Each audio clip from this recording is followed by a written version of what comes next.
Free ఇసుకంత scam రా.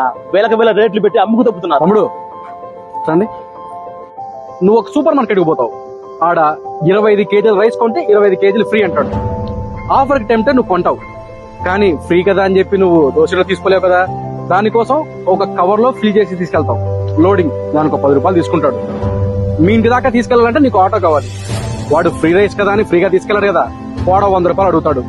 ఇక్కడ rice ఫ్రీనే, కానీ ట్రాన్స్పోర్ట్ లోడింగ్ కి 110 రూపాయలు అయింది.